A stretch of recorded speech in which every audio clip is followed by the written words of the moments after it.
Hey guys, what's up? It's 8-Bit Eric. Today we're going to take a look at a pretty interesting retro 80s style futuristic Germany, Poland, Norway type of game by the name of Lichtspeer. Double Speer Edition. Lichtspeer actually came out a while back on PC and PS4. Now it is out on the Nintendo Switch with some added extras. I never checked it out before. Today's the day we are. Let's go ahead and see if it is worth it. In today's review, thanks a lot as always for watching. Let's go ahead and get this fucking shit started.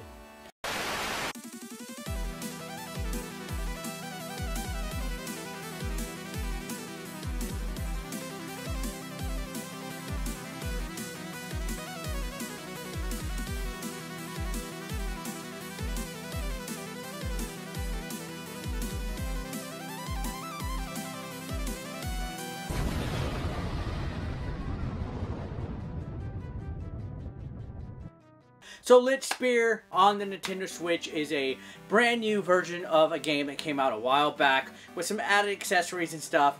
This game is actually a pretty cool little arcade concept type of game that is pretty neat. Now it's made by Lichthund. I don't know, I don't have Polish, Norway, whatever the language is over there, fluency. I'm probably the whitest Mexican you know. But it is a pretty neat little game that was developed by them.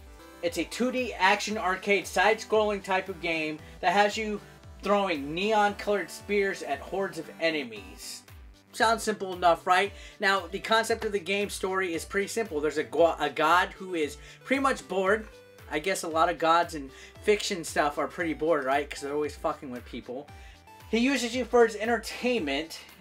You control either a male or female character, and you have to basically just destroy hordes of enemies. Hordes of them. When I'm talking hordes, I mean a lot. Simple enough of a story, right? This 80s inspired semi-futuristic setting is actually pretty cool to look at. You'll notice the bright pinks, purples, and just overall real nice looking environment. And it's kind of interesting to see it done in a kind of I guess, ancient way with futuristic. It's like spears and basic Norse gods and stuff like that with the futuristic setting. Soundtrack is also pretty boss. If you ask me, if you're going to play this game and you take a gander with your little ear, you're going to be pleasantly surprised and entertained. And it is all very minimalistically done. So it's like bright and attractive to look at with some nice audio, and it's a minimalistic art style that just really pops at you on the screen. Especially on the Nintendo Switch with the nice graphics they can get on the portable tablet. This is like Angry Birds with steroids with Greek Norse gods or Poland or whatever the heck. I don't know. I wasn't a geography major. What's Poland? They're not Norse, right? I don't know. There's Vikings and stuff though, and gods and all that. So I'm sure it's all intertwined in some shape or form. The game mechanics are simple yet effective and very addictive in my opinion. There are 13 levels of this game. Each consists of 5 sections where you're planted in a stationary position as waves of enemies come charging at you. You aim using the left joystick. A lets you charge your power, and shooting the spear is as simple as releasing the button. Later on, you do get upgradable items that are assigned to the other phase buttons, X, Y, and B. These include a shield and tri-spears. These skills do have cooldowns, and you don't really got to worry about that till you get past all of the initial stages when the shop opens. You earn coinage and stuff to purchase these upgrades, and it throws a lot of cool little neat stuff at you right away. There's a simple tutorial that teaches you basically all the gameplay mechanics, and then it throws you out there. A good variety of enemies here. You got hipster giants, zombies, penguins, and other weird enemies. Hipster fucking giants. I've seen it all. What the heck's up with that? My food, baby. These monsters spawn more quickly and are much more tougher the more you progress in the game. If you've missed 3 times in a row, the god gets angry and stuns you for a bit, leaving you open to an attack, and that's no fun. You don't want that. If an enemy makes its way to you, they impale you or jump on your head, basically killing you, and the death graphic is actually pretty amusing.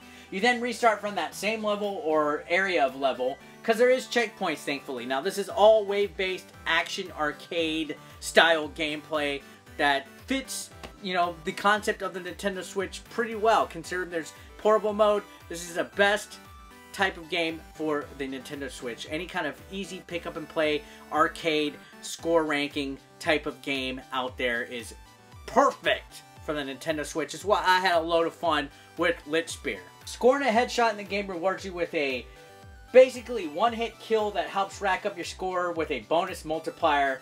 Each level is split up into 5 waves, and every few levels you have a boss. The gameplay again is limited but very fun. The art style is very eye-catching and bold, as I mentioned, and the enemy design is really good. Not to mention the kick-ass soundtrack. So presentation overall of this game, simple yet cute, and a perfect example of how an indie studio can develop something so simple and satisfying. Switch version is the double Speer Edition, which means you can have 2 people playing. Yes, there is a co-op mode that is exclusive to the Nintendo Switch version, so you can have a second friend play in the chaos. If you're not a loser like myself, your friend will play with you.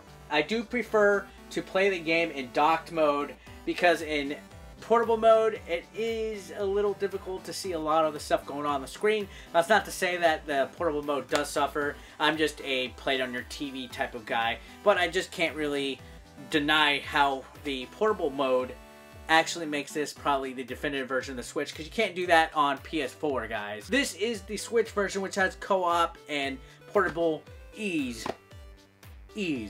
There is 2 modes of gameplay. You got normal and rage mode, which rage basically doesn't allow you to have any checkpoints at all. So if you're wanting a tough challenge, go to rage mode.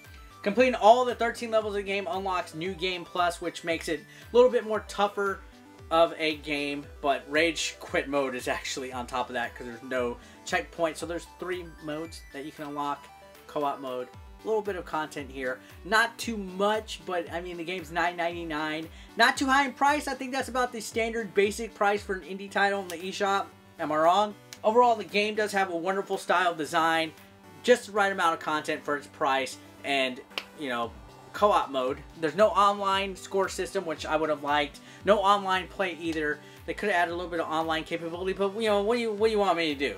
Overall, I think it is a great game and surprisingly addictive. I did not think I was going to like it, to be quite honest, but after a few rounds and dying a lot, which you will die, I had a blast playing it. Overall, I could highly recommend this game to people. It's a solid 8 out of 10 and definitely worth a look. So yeah, thanks a lot, guys, for watching this review. If you're new to the channel, leave a subscribe, like, comment, all that jazz.